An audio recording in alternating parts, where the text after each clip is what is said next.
What is up, TFA fam? Hope you are all doing well. Today, Robbie and myself are going to be doing something a little bit new, not new, but new for us, like buying a used car. It's new to us. We're going to be breaking down some film, and we were talking about, we've been talking about this for a couple of weeks, and it started off with like, we should probably start with one of the bigger guys. Let's do Najee or ETN or somebody, and then we started diving into more film. Robbie knew I was a Michael Carter guy, and then he was like, you know what? I also like Michael Carter. Let's just start there. So here we are. Why waste time with these high-end guys that everyone sees all the time when we have the guy that's going to be the dynasty riser of this draft class?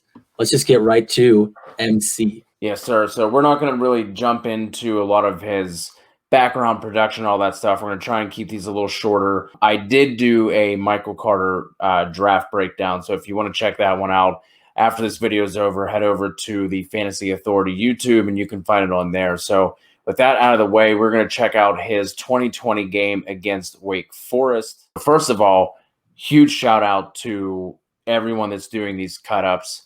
That makes it easy for amateurs like Robbie and myself to jump on and talk about these things. So if you're not yet following the FF Astronauts, make sure you go over there and subscribe to their page because they are just putting out a shit ton of cut-ups. So let's just go ahead and jump into it. Robbie, I will give you dibs here on this first play.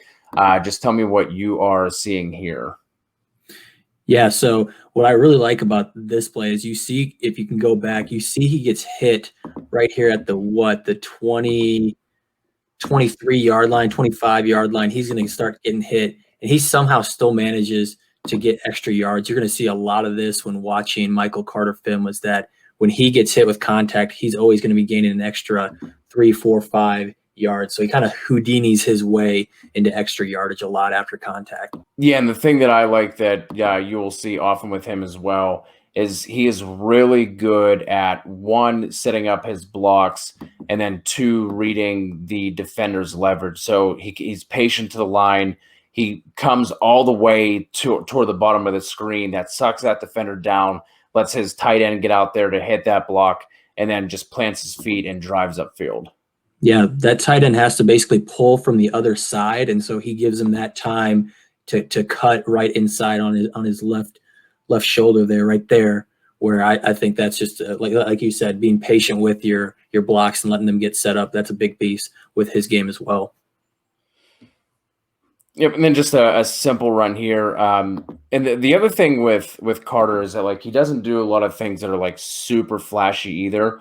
So you're going to see this linebacker come into the hole. Now, admittedly, comes down a little too aggressively, but because of that allows Carter, you're just going to see like this slight little like shuffle step to the outside, and he's going to press into the hole and then just kind of like I said, it's not going to be this crazy athletic jump cut or anything like that, but you're going to see him kind of just like shuffle to the outside, and that's going to spring him. You see that linebacker coming down.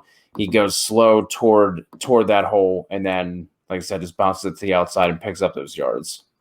Yeah, I think it's wild how you just blink and all of a sudden he goes from the 26-yard line in the backfield all the way up to the 39-yard line on that play. So, I mean, we're talking about 13 yards in no time at all. So, yeah, he's really quick to get up to speed, and we'll see a lot more of that as we go on in this film. And then on this one, there's really nothing he was going to do. Those edges are set. I mean, you're going to see the linebacker come down into the hole, so nowhere to go left, nowhere to go right, and he's just going to try and get what he can. And for someone who is as small as he is, I mean, not as small as he is, but 202 pounds, you're not going to see him dance around and try and bounce everything to the outside and do anything like that. He will just try. He is a very smart runner, and he kind of knows when his when that play is over, and he's just going to try and get the most positive yardage as he can. He's just going to try and put his shoulder down as best as he can and try and, pick up at least, some yards falling forward and not backward. Right. Like, look, he's dead to rights on this play. He drives into that linebacker, gets a few extra yards, but you already said it. He's going to be typecast as a smaller back in this class. He's just over the 200-pound mark. So you'd think this running back is just going to give up, but he just kind of hits right there, gets a couple extra yardage right with that contact into the linebacker. So I like to see that.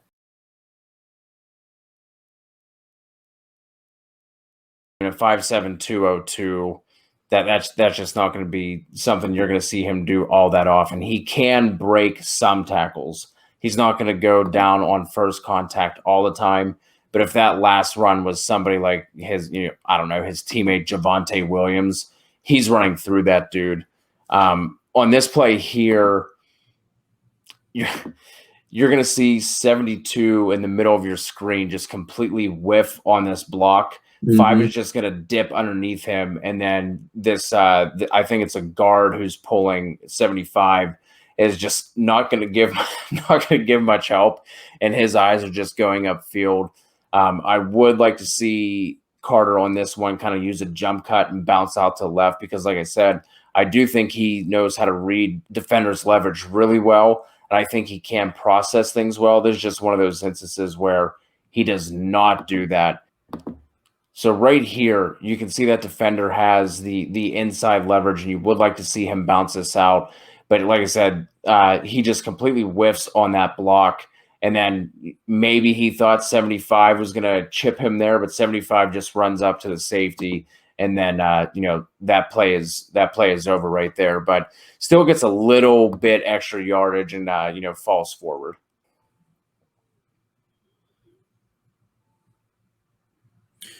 Yeah, you like that move right there. When he gets in open field, he's lethal. Like I've marked this down in watching some of his tape, that if he gets a little bit of open field around him, it's extremely tough for defenders to break him down. You were noting how you wish he would have done that jump cut or a juke there. He hits it perfectly on this play. Gets a lot of extra yardage. So I like his ability in space to make extra plays.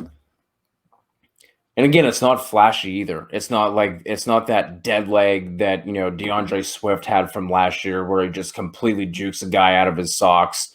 But I mean, it's enough, right? Like, gets that guy to bite, and then he's off. And then you see that burst right there as soon as he hurdles and the offensive lineman pushes him. You do see the ability for him to he doesn't have great long speed, but he's able to get to that his top speed very quickly, which is a big plus for him. Right. That play should be down at the 42. And where does that end up? At about the 20? He's at the 25. He gets all the way down to like the 23-yard line. So that's just a little snippet of he makes one guy miss, and he gets an extra 12 yards just out of this because he is really quick to get up to his speed. Now on this one, he breaks the arm tackle from the D lineman, and I don't know if he's stumbling there at the end, because he, like, right there, if he just plants his foot and goes upfield, he's picking up the extra yardage. I don't know if he just kind of stumbles and loses his balance, or if he tries to make this move to get that cornerback to bite so he can get to the outside. But the cornerback does not bite. He just stands his ground. He's able to make that play. But like you were saying, he is able to break through some of these tackles to get the extra yardage. It's just that right here on this one, I kind of just wish he would just drive and just get upfield immediately, which is something he normally does. Like I said, I don't know if he thought he was going to be able to get that corner to bite and go inside so he could bounce it outside. But again, just shows a little bit of that ability for him to break through an arm tackle like that. And maybe if that second defender doesn't come up, he's able to get that guy off with a stiff arm as well. Right. I would note that we're going to be really critical, because we're obviously breaking these down and slowing these down, stopping them. So every little piece we're going to critique, but he obviously does a lot well. That's why we're going over him. On this one, you want this tight end to just go and block that guy, right? Just doesn't step up and block. He's being too hesitant, and that absolutely kills this play. It's like, go hit somebody, man. He hits that guy. MC can cut it right inside, and he's going to get 4 or 5 yards right there. He just cuts it straight up on the other side. If 84 just engages his defender, but I'm not blaming MC on that. And, you know, it's not even a loss of yards. He gets back to the line of scrimmage, which is just how he does there. You think he's going to be tackled for a loss? Nope, I'm going to sneak back up to the line of scrimmage. Yeah, that's something whenever you're, watching, and then this one, that was also just blown up too. Kind of going back and seeing like, all right, what happened here? Why did that fail? And then like you were pointing out, like 84 just completely lollygagged. It was just clearly not able to get over and make that block whenever he should have. I love that you say lollygag. My high school coach would always call us a bunch of lollygaggers. I had it written down. I didn't say it, but you hit it on the head. That's exactly what 84 is doing. He's a G-dang lollygagger. And this one here, 9 just completely swims right by this right tackle. Mm-hmm. You got 75 over here just grabbing for air. 9 is already gone, and he's able to just kind of plant his feet, get upfield. He does get wrapped up there, but, again, like we've been talking about, you're not seeing him take a lot of losses. You're not seeing him get knocked back a bunch. Right. And you said it earlier, a power back or a little bit stronger of a back probably breaks out of that arm tackle. Not the end of the world that he doesn't there. That's not his game, but he still is able to get a little bit of yardage here and there. I wish they would have done more of this with him where they, send him out on actual routes. If you watch Michael Carter's route right here, he just snaps on it right there, and he would have been open. Yep. He's 2 steps ahead of that defender, and I kind of like that sharpness, that crisp to the route. And obviously this play doesn't do anything, but them hands, though. Just wows the hell out of me. That's what it does. Full extension, gets the grab, gets in bounds, 0-yard gain. I love it. And this one here is the one that, gets us excited. Looks like it's just going to be, a toss out to the flat here, and then he just puts the burners on. I would like to know if this one was set up this way, or if Carter just saw that and decided to take off, because it kind of looks like he hesitates, and then you kind of see Hal go to him, go away, and then come back. And like it looks like you'll see on the next view that it looks like Hal just like, you know what I mean? Like he hesitates. He's like, oh shit, he's going upfield, and then he hits him. And the thing that you'll hear a lot, obviously in regards to wide receivers, is you'll hear things like hands catcher or body catcher, and Carter looks really natural, really fluid there as a hands catcher, which is something you always like to check off on your scouting list.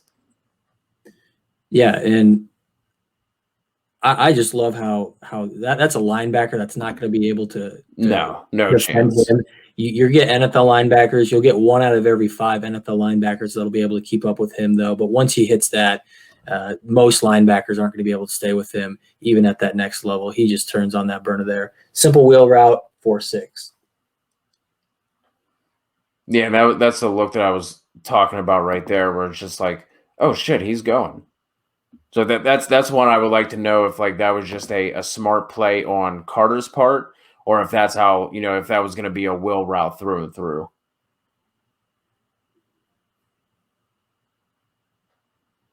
Again, just another smart run here. Obviously, everything is flowing to the left, and you're going to see all of these defenders are going to come down, toward the bottom of the screen, except for this one linebacker. And Carter's going to see that, and he's just going to cut it to the right. As soon as that becomes available to him, just stops right there. Like I said, look at all the bodies there that are flowing to the left, going toward the bottom of the screen, and he just cuts it back to the right. And just some of these simple runs, right? Not everything's flashy. Not everything's going to go for 6, but just some of these simple runs are runs that we like to see. And he's not going to score on every single play. You're going to see plays like this where he just gets stopped in the backfield, but he makes a lot of plays then where you turn around like this, breaks the tackle, gets some extra yardage. Yeah, when you're talking about him in the open field, you're more likely to have a DiGiorno pizza delivered than bring him down on some plays, because look at this, open field. Nope. Just ducks right underneath. Again, like not flashy, Not going to get you to, jump out of your seat and scream "Holy shit!" and try and grab the screen grab and post it to Twitter or anything like that. But it's effective, man. I think this year in 2020 he had the most runs in the nation of 20 plus, and then last year he was tied for the 18th most, and he was actually tied with Clyde Edwards-Helaire and DeAndre Swift for the 18th most runs of 15 plus yards. So he has that big playability. And like I said, it's not always going to be flashy. You're not going to be jumping out of your seat, except for plays like this. But he's able to get it done.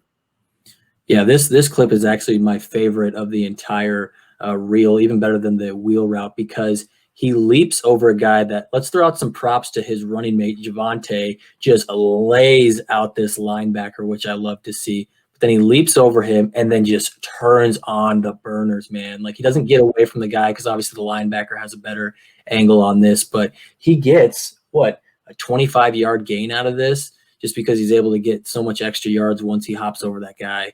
Very quick to get up to full speed. Yeah, man. What a backfield that these two made, and it's kind of crazy the fact that Javonte was a late riser, because they were doing this all year long. Like, this wasn't a new thing for him toward the end of the season. Yeah, the thing with Carter, he actually had 100 more yards on one fewer carry than Javonte Williams. Obviously, Javonte Williams, he's more the prototypical size. He can run through those tackles that Michael Carter just isn't going to be able to. So I get why he was getting hype, but it was like Carter didn't even exist. Or like, if you just like signed into Twitter, a month ago and you were, just trying to get caught up on all this, you would think that Michael Carter had like 300 yards rushing, maybe chipped in a couple of catches, but he was there neck and neck with Javonte when it comes to, in terms of production.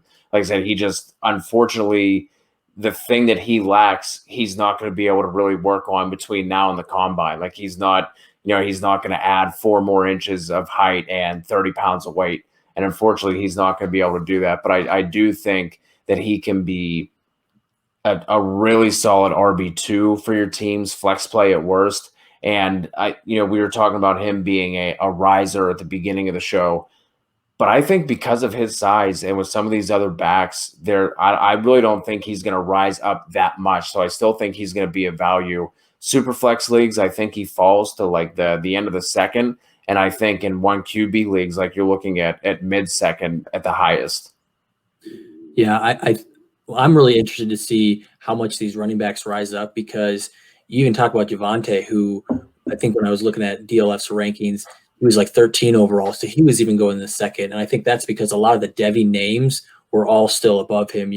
All of these wide receivers, Rondell Moore, Bateman, a lot of these guys that we've been hearing for years about. And then who's this Javonte Williams guy? Who's this Michael Carter guy? I think as people start to dive in, sure, he's a little bit smaller, but they're going to realize it, and they watch the tape and they see videos like this. They're going to see that he can play and do things at all 3 phases of the game. So, I'm optimistic on him. You've heard me before. I've kind of comped him to an Austin Eckler like player. So I think he absolutely has RB1 upside. I definitely think your RB2 is probably where you'll see him kind of end up maybe right away in a committee, being that pass catcher type of back that can still get it done on the ground as well. Most running backs are in committees now. It's just how it is. There are very few Christian McCaffreys and, Dalvin Cooks and that sort of thing. So he can definitely give you RB2 value in a committee. That is going to wrap it up, though, for this first film breakdown. Please leave us some comments, give us some feedback. Let us know what you like, what you didn't like. If you're not yet subscribed, please hit that subscribe button. If you like this video at all, give us a thumbs up as well. And then if there's anyone you want us to break down, drop that in the comments too. And we're definitely open to jumping in on some of these guys. So that is going to do it. Until next time, we'll talk to you guys soon.